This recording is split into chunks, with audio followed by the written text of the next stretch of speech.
सूरजपुर नाम के एक छोटे से गांव में 17 साल की एक लड़की रहती थी जिसका नाम सीमा था। सीमा अपने बचपन से ही अनाथ थी। उसकी माँ की मौत जन्म देते समय हो गई थी और पिता जब वह 6 साल की थी तभी शहर गए थे और फिर कभी लौट कर नहीं आए। तब से सीमा अकेली थी। वह गांव के किनारे एक पुराने कच्चे मकान में रहती थी। गांव में ही एक दयालु वृद्ध दंपति रहते थे, हरीश चाचा और उनकी पत्नी सविता।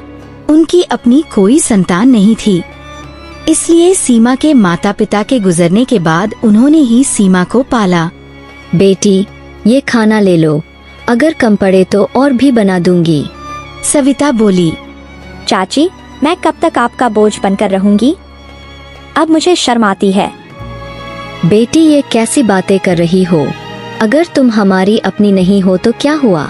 तुम हमारे लिए संतान जैसी ही हो, ऐसा दोबारा मत कहना। सविता ये कहकर वहाँ से चली गई। सीमा ने खाना खाया और बाहर निकली तो हरीश चाचा आ गए। बेटी, खाना खा लिया? जी चाचा। अब तुम बड़ी हो गई हो, अपना ध्यान खुद रखना सीखो। जी चाचा, पर अब मुझे भी कुछ काम करना है। मैं आप दोनों पर बोझ नहीं बनना चाहती। हरीश चाचा ने कहा। गांव के पास जो पुराना पहाड़ है वहां अब खतरा नहीं रहा। वहां जाकर लोग बांस की लकड़ियां काटते हैं या जड़ी बूटी जमा करते हैं। तुम चाहो तो वहां जा सकती हो।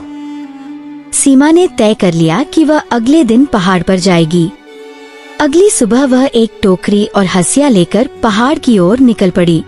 रास्ते में उसने सोचा, चाचा चाची ने बचपन से मुझे पाला है। अब समय आ गया है कि मैं उनके लिए भी कुछ करूं, ताकि उन्हें मेरी वजह से कभी दुख न हो। वह अभी सोच ही रही थी कि अचानक उसकी नजर एक तोते पर पड़ी। वह तोता बाकी तोतों से बड़ा और अजीब लग रहा था। सीमा ने सोचा, ये तोता मुझे ऐसे क्यों घूर रहा है? इतना कहते ही तोता उड़कर उसके पास आ गया और इंसानी आवाज में बोला, सीमा, मैं तुम्हें पहचानता हूँ। तुम शंकर की बेटी हो। मैं तुम्हारे पिता के बारे में सब जानता हूँ। सीमा चौंक गई। तुम तो तोता हो, इंसानों की तरह कैसे बोल रहे हो? तोता बोला, नहीं, मैं पहले इंसान था। एक तांत्रिक ने मुझे श्राप देकर तोते में बदल दिया। तुम्हारे पिता भी इस श्राप से जुड़े हैं। वे जिंदा हैं और मैं जानता हूँ वे कहाँ हैं। तो बताओ, मेरे पिता कहाँ हैं? पहले मुझे इस श्राप से मुक्त कराओ, तभी मैं तुम्हें बताऊंगा। सीमा को डर लगा। कहीं ये कोई भूत या राक्षस तो नहीं? यह सोचकर वह तुरंत गांव लौट आई और किसी को कुछ नहीं बताया।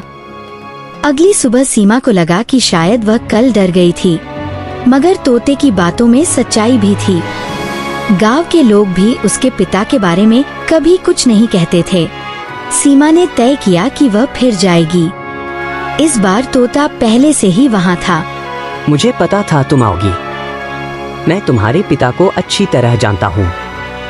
मैं तुम्हें धन भी दिला सकता हूँ। धन? तोता बोला, मैं इस पहाड़ के रहस्य जानता हूँ। मेरे पीछे आओ। तोता उड़ने लगा और सीमा उसके पीछे चल दी। वह उसे एक गुफा में ले गया। गुफा में एक पुराना बक्सा पड़ा था। ये क्या है? सीमा ने बक्सा खोला तो उसमें सोना चांदी और रत्न थे। तोता बोला, ले इन्हें घर ले जाओ। फिर कल पूर्णिमा की रात आकर इस बोतल को, उसने एक छोटी शीशे की बोतल दिखाई, तोड़ देना। तभी मैं श्राप से मुक्त हो जाऊंगा और तुम्हें तुम्हारे पिता से मिलवाऊंगा। क्या मैं अभी इसे तोड़ दूं? नहीं, केवल पूर्णिमा की रात ही इसे तोड़ा जा सकता है। सीमा ने सिर हिलाया और बक्सा लेकर घर आ गई। घर पहुंचकर जब हरीश चाचा और सविता ने बक्सा देखा तो चौंक गए। बेटी, ये रत्न कहाँ से आए? कहीं ये राजा के खजाने के तो नहीं? सीमा को कोयल, तोते की चेतावनी याद थी, इसलिए उसने झूठ बोल दिया कि पहाड़ पर खुद मिला। हरीश चाचा डर गए। हमें तुरंत ये राजा को लौटा देना होगा, नहीं तो सजा मिलेगी। सीमा ने मन में सोचा, अगर मैंने सच बता दिया तो पिताजी से मिलना मुश्किल हो जाएगा। इसलिए वह बक्सा लेकर राजा के दरबार पहुंची। राजा ने भी लालच में आकर कह दिया कि ये उसका ही खजाना है और इनाम में सीमा को थोड़े पैसे दे दिए।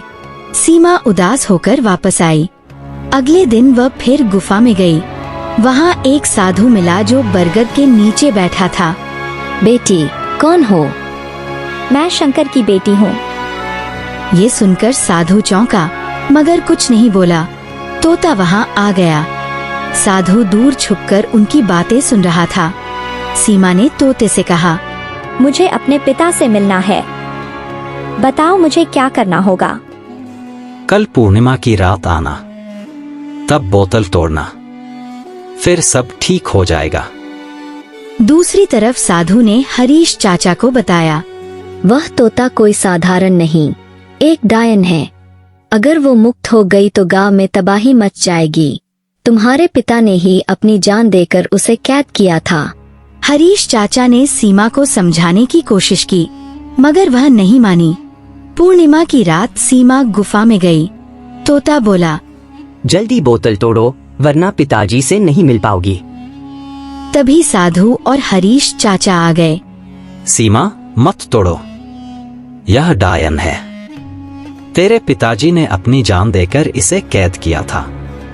तोता चिल्लाया, ये सब झूठ बोल रहे हैं। सीमा भ्रम में पड़ गई मगर पिता को पाने की चाह में उसने बोतल तोड़ दी। तोता तुरंत एक डरावनी डायन बन गया। धन्यवाद सीमा, अब मैं आजाद हूँ। अब तुम्हें कोई नहीं बचा सकता। सीमा को गलती समझ आई।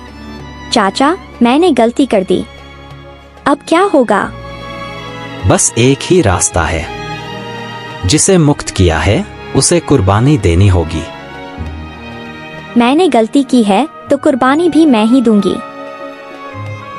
यह कहकर वह पास के कुएं में छलांग लगा देती है।